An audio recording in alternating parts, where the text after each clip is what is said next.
2025 সালে একটি YouTube channel create করবেন না যদি আপনার কাছে এই 6টি জিনিসের নলেজ না থাকে। নাইলে আপনিও 90% ইউটিউবারের মতো নিজের জীবনের 1-2 বছর নষ্ট করে ফেলবেন আর শেষে গিয়ে বলবেন ইউটিউব তো ভাগ্যের খেলা। আর এই 6টি পয়েন্টের মধ্যে শেষ পয়েন্টটি সবচেয়ে গুরুত্বপূর্ণ, কারণ এটি শুধু তোমাকে একজন ইউটিউবার নয়, একজন রিয়েল ইনফ্লুয়েন্সারও বানায়। তাই ভিডিওটা স্কিপ করার ভুল করবেন না। তো চলুন শুরু করি পয়েন্ট নাম্বার 1 থেকে। 2025 শুরু হতেই আপনি একটি রেজলিউশন তো বানিয়ে নিয়েছেন যে বছর আমার চ্যানেলে এতজন সাবস্ক্রাইবার গেইন করবো বা একটা নতুন চ্যানেল ক্রিয়েট করে যে কোনো মূল্যে সেটাকে মনিটাইজ করবো। কিন্তু 6 মাস চলে গেল আর আপনি কোনো প্রকার গ্রোথ দেখতে পাচ্ছেন না, এন্ড আপনি অলরেডি গিভ আপ করার মতো অবস্থায় আছেন। এর কারণ হলো আপনি এটাই জানেন না ইউটিউব অ্যালগরিদম ওয়ার্ক কিভাবে করে। আপনি অনেক চেষ্টা করছেন কিন্তু কোনো রেসপন্স পাচ্ছেন না। ইউটিউব একটা সোশ্যাল মিডিয়া প্ল্যাটফর্ম যেটা মূলত অ্যাড রেভিনিউর উপর নির্ভর করে, এবং প্রতিটা সোশ্যাল মিডিয়া প্ল্যাটফর্মের মতো ইউটিউবেরও একটা মাত্র লক্ষ্য মানুষ যেন তার প্ল্যাটফর্মে বেশি সময় ধরে থাকে। যত বেশি সময় মানুষ ইউটিউবে থাকবে ইউটিউব তত বেশি লাভ করবে, এবং এই জিনিসটা করতে ইউটিউব আপনাদের মতো ইউটিউবারের সাহায্য চায়। ইউটিউব চাই তুমি এমন ভিডিও তৈরি করো যেটা মানুষ দীর্ঘ সময় ধরে দেখে, কিন্তু 90% ইউটিউবার এই বিষয়টা বুঝে না। তাই ইউটিউব তাদের কন্টেন্ট কখনোই অডিয়েন্সকে সাজেস্ট করে না। চলো একটা উদাহরণ দিয়ে বুঝি। ধরো তুমি একটা নতুন ইউটিউব চ্যানেল ক্রিয়েট করেছো এবং তাতে একটি ভিডিও আপলোড করেছো, এবং ইউটিউব সেই ভিডিওর টাইটেল, ডিসক্রিপশন এবং কিওয়ার্ডস এর উপর ভিত্তি করে কিছু লোককে তোমার ভিডিও সাজেস্ট করবে। এরপর মানুষ তোমার থাম্বনেল দেখে সেই ভিডিওতে ক্লিক করবে এবং ভিডিও দেখবে। এতে ইউটিউব বুঝবে যে তোমার ভিডিও কোন ধরনের অডিয়েন্স বেশি পছন্দ করছে, এবং সেম আগ্রহী অডিয়েন্সকে ইউটিউব আরো ভিডিও সাজেস্ট করবে, এবং তারা কেমন রিয়াক্ট করছে ইউটিউব সেটাও দেখবে। ইউটিউব প্রধানত দুইটা বিষয়কে ট্র্যাক করে, ওয়াচ টাইম, এঙ্গেজমেন্ট। যদি ইউটিউব দেখে যে যাদেরকে ভিডিওটা সাজেস্ট করা হয়েছে তারা অনেকটা সময় ধরে বা পুরো ভিডিওটাই দেখছে, তাহলে ইউটিউব সেই ভিডিওটাকে আরো বেশি প্রমোট করবে এবং আরো বেশি মানুষকে দেখাবে। কারণ এই ভিডিওর জন্য মানুষ ইউটিউবে 5 থেকে 10 মিনিট সময় বেশি কাটাচ্ছে, এতে ইউটিউব অনেক টাকা আয় করতে পারছে। আর যদি দেখা যায় যে লোকজন ভিডিওটা বেশি সময় দেখছে না, অর্থাৎ অডিয়েন্স রিটেনশন কম, তাহলে ইউটিউব ভিডিওটা সাজেস্ট করা বন্ধ করে দিবে। কারণ ইউটিউব চায় না যে তার অডিয়েন্সের মুড খারাপ হোক এবং তারা অন্য কোনো সোশ্যাল মিডিয়া প্ল্যাটফর্মে চলে যাক। ঠিক এই কারণেই যদি তোমার অডিয়েন্স তোমার ভিডিওতে এঙ্গেজ করে, মানে তারা কমেন্ট করে বা ভিডিওকে শেয়ার করে, তাহলে ইউটিউব তোমার ভিডিওকে প্রমোট করবে। কারণ যদি ভিডিওটা শেয়ার হয় তাহলে অন্য প্ল্যাটফর্মে থাকা লোকেরাও ইউটিউবে এসে সেই ভিডিওটা দেখে, যা ইউটিউবের মূল উদ্দেশ্য পূরণ করে লোকজনকে ইউটিউবে ধরে রাখে। আর যদি ভিডিওতে অনেক কমেন্ট আসতে থাকে তাহলে অনেকেই সেই কমেন্টের রিপ্লাই দেয়, তর্ক বিতর্ক হয়, আলোচনা হয়, যার মানে হচ্ছে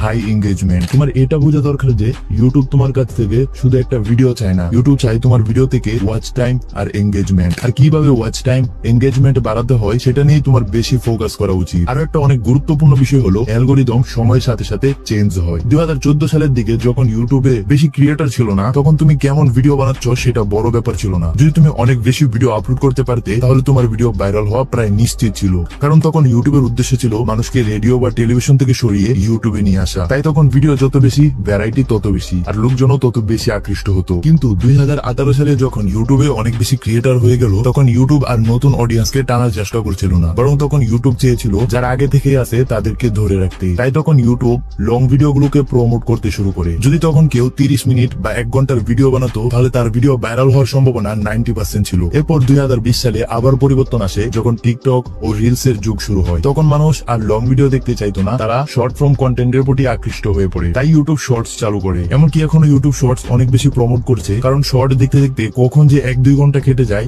মানুষ টেরই পায় না। আর এটাই তো ইউটিউব চায়, মানুষ যেন তার প্ল্যাটফর্মে বেশি সময় কাটায়। তাহলে কি অ্যালগরিদমই একমাত্র ফ্যাক্টর যেটা আপনার ব্যর্থতার কারণ? একদম না।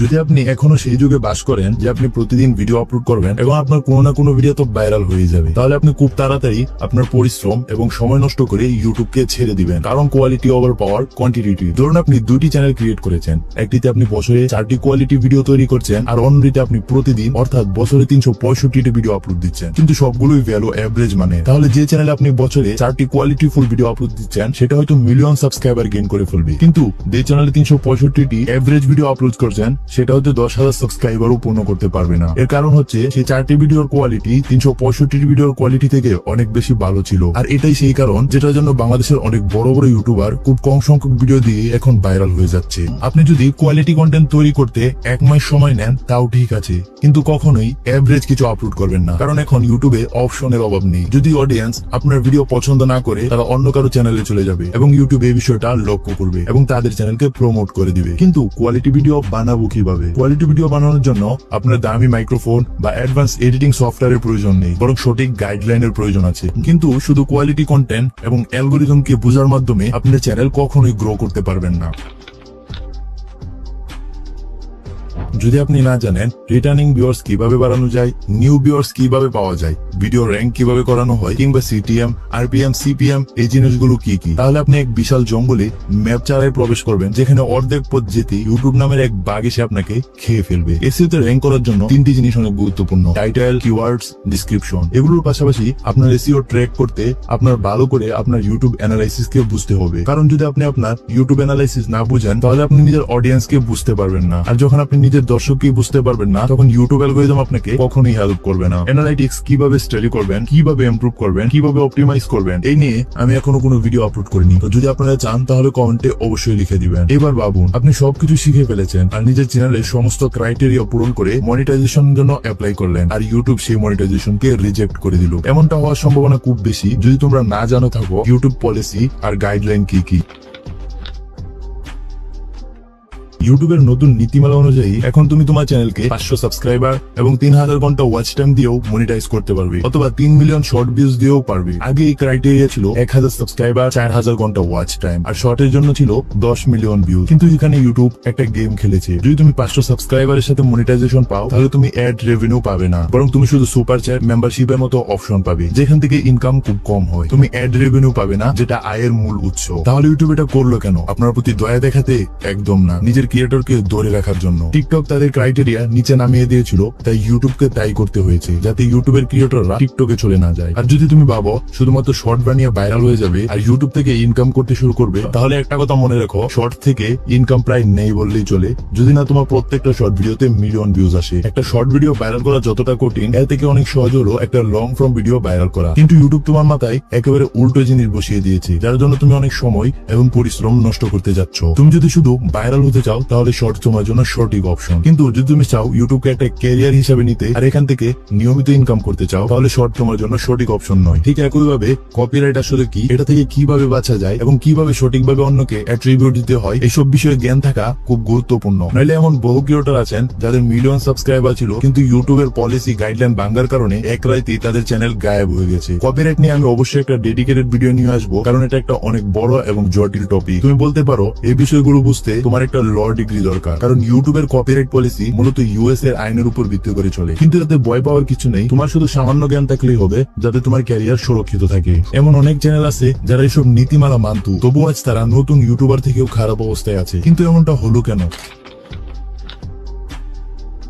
কারণ ইউটিউব হলো একটা রিয়েল টাইম বিজনেস, আর প্রতিটা ব্যবসার মতো এখানেও কম্পিটিশন আছে। আর যদি তুমি তোমার কম্পিটিটরকে চিনতে না পারো, তাহলে তোমার কম্পিটিটরই তোমাকে ধ্বংস করে দিবে। আর ঠিক একই জিনিস হয়েছে বাংলাদেশের অনেক বড় বড় টেক ইউটিউবারের সাথে। এবং এই সমস্যা শুধু তখন আসবে না যখন তুমি গ্রো করে ফেলছো, বরং যখন তুমি গ্রো করার চেষ্টা করছো, তখন তুমি বুঝবে যে তোমার থেকে ভালো চ্যানেল তোমার একদম পাশে দাঁড়িয়ে আছে, আর তারা তোমার সাথে কম্পিটিশন করছে। আর যদি তুমি তাদের পিছনে ফেলতে চাও, তাহলে তোমাকে এমন কিছু করতে হবে যা অন্য কেউ করছে না, নাহলে তুমিও 90% ইউটিউবারের মতো এই প্রতিযোগিতায় হারিয়ে যাবে। এখন যদি তুমি ভাবো আমি এমন একটা নিশ সিলেক্ট করব যেটাতে কোনো কম্পিটিশন নেই, তাহলে তুমি একদম ভুল ভাবছো। কারণ ইউটিউবে এমন কোনো নিশ নেই যেটাতে কম্পিটিশন নেই। তুমি যাই কল্পনা করো না কেন, ইউটিউবে সার্চ করলে সেই রিলেটেড কোনো না কোনো ভিডিও চলে আসবে। তাহলে এই কম্পিটিশন থেকে বাঁচার উপায় কি? এর একটা উপায় আছে, তোমাকে ট্রেন্ডের সঙ্গে চলতে হবে, নিজেকে অ্যাডাপ্ট করতে হবে, আর সঙ্গে নিজের একটা ইউনিক আইডেন্টিটি ক্রিয়েট করতে হবে। আমাদের নিশেও অনেক বড় বড় ইউটিউবার আছে যারা 5-6 বছর ধরে কাজ করছে, কিন্তু গত 1 বছর ধরে একটা নতুন ট্রেন্ড এসেছে, যার জন্য বড় বড় ক্রিয়েটরকেও চ্যালেঞ্জের মুখে পড়তে হচ্ছে, আর সেটা হলো এডিটিং ট্রেন্ড। তুমি যদি প্রতিযোগিতা থেকে নিজেকে দূরে রাখতে পারো, তাহলে তোমাকে